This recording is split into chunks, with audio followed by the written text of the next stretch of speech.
Let's welcome in Ric Bucher. And Buch, of course, Fox Sports 1, foxsports.com. He joins in the Doug Gottlieb Show on Fox Sports Radio.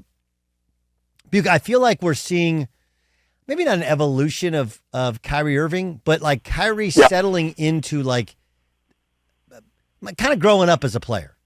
Yeah. Right? Kind of growing up as a player. Is that fair? Yeah.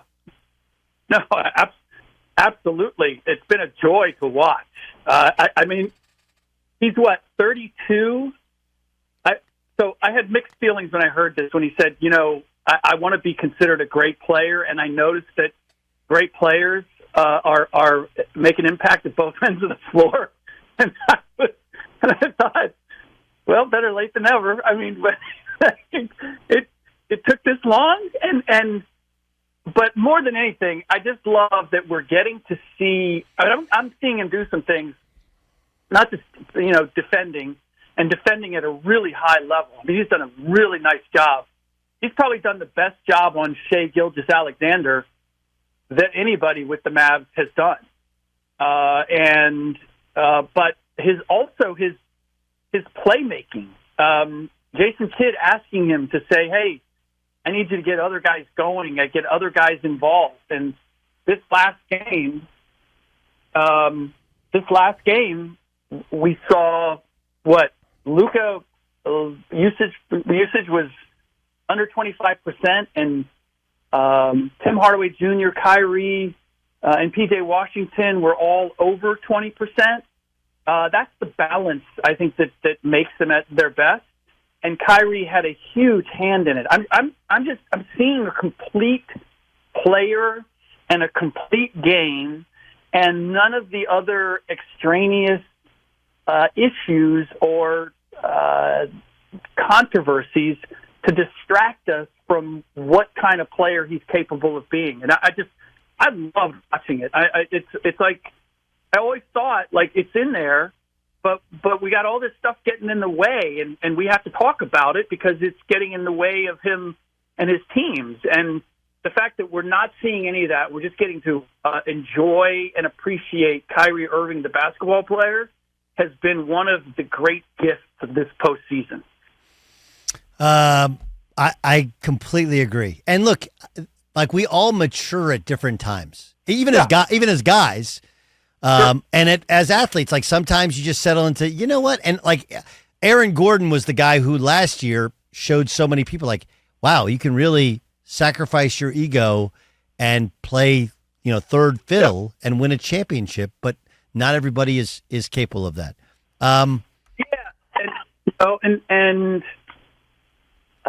No, that's exactly right. And honestly, like, I'm not sure that I really matured until my late 20s, right? I was a goofball for a long time. So I try to give some grace, but it was just frustrating because you would hear Kyrie questioning why he wasn't being appreciated or why he wasn't being recognized. And it was like, dude, you're getting in your own way. And now that he's not, we're getting to see a bunch of things that I think most of us thought, how's this going to work with Luka? And honestly, you could look at Luka now and say, okay, like, Kyrie's made that step. Luka's got to make that same step in terms of maturing as well. As great as he can be, there's some maturity that would certainly make him more effective as well. It's Doug Gottlieb Show here on Fox Sports Radio, coming to you from the TireRack.com studios. As for Oklahoma City, it's interesting. Their fans are so defensive that when you go back, even to game one of their first series, I was like, man, that thing gets physical. They were kind of getting thrown around. Yeah. And after game one, they've kind of gotten pushed around. And I know Lou Dort's trying to become physical, but the rest of them aren't built for it.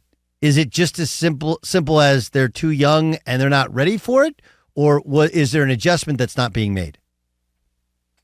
No, honestly, I just think this is a flaw. If there's a flaw in their roster, this is it. I mean, Josh Giddey is probably their next biggest player after Chet Holmgren. And Chet has gotten knocked around. And I thought toward the end of the season that he was showing some wear and tear. And then when you have to bump and grind against the same guys like multiple games in a row, and they start to get into you, and you start to take these hits at playoff intensity, I think it wears you down. And I think as much as anything, we're seeing that because their reaction and their ability to just get back in transition has been lacking. There more than anything, like I think the physical beating has taken away their advantage, which was their speed and their athleticism. They're not playing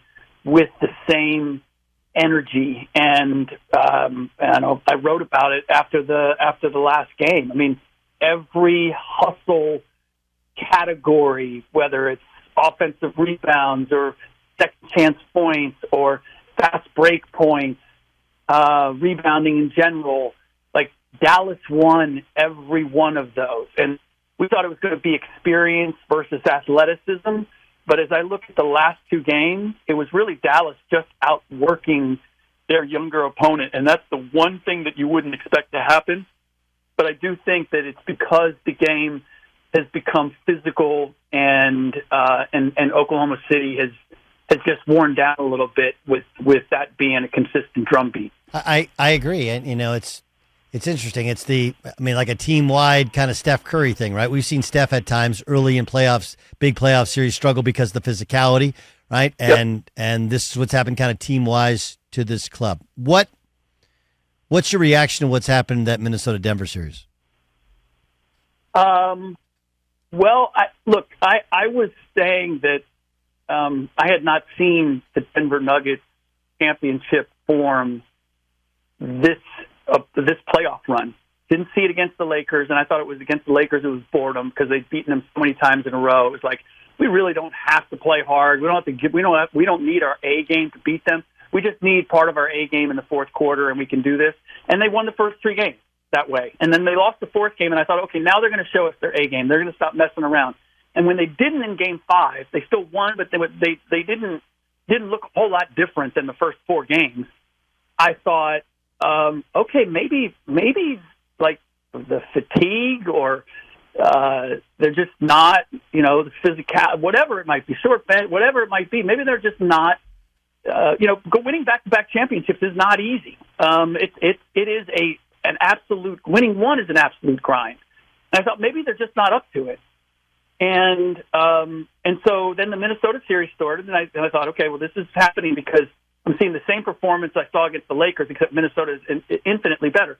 But the one thing that I thought is, like, if they just move the ball and make sharper cuts and just play the Denver Nuggets offense that I've seen, Minnesota is so good. The strength of their defense is one-on-one defense. They have great one-on-one defenders.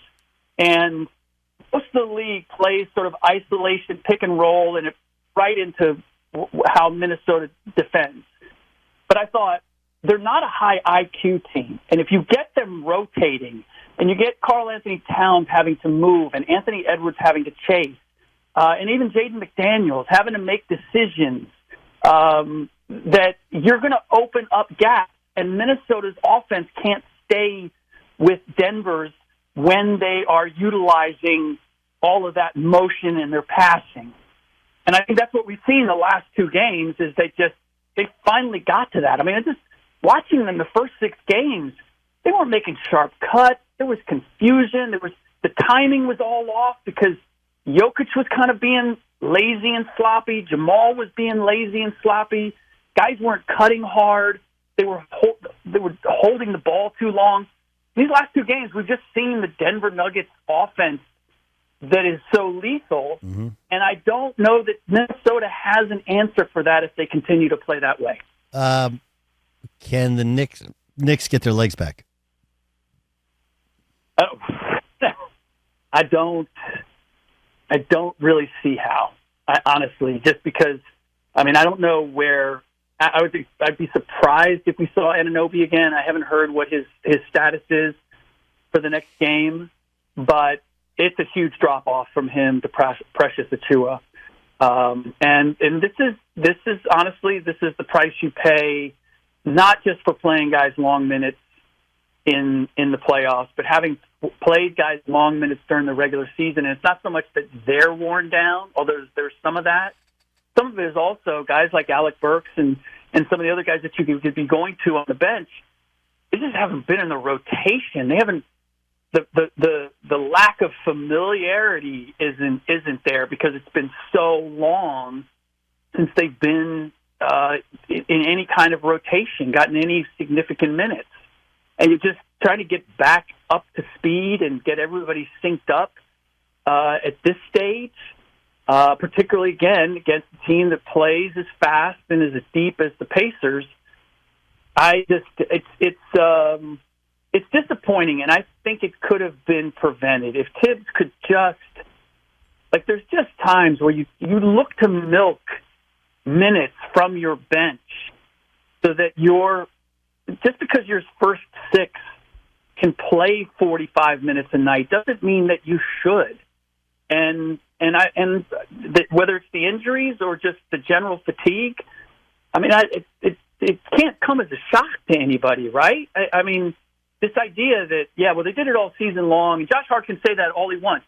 Playoff intensity is a different level. Completely different level. And then you lose, one or two of those guys that were playing 40, 45 minutes, and you may feel like I still have it, but I'm watching you, and you don't. Even if it's a quarter step that you're losing, there's 2 times now that you don't get to that loose ball or that rebound. That can be the difference in a playoff game, and that's what the Knicks are experiencing as I see it.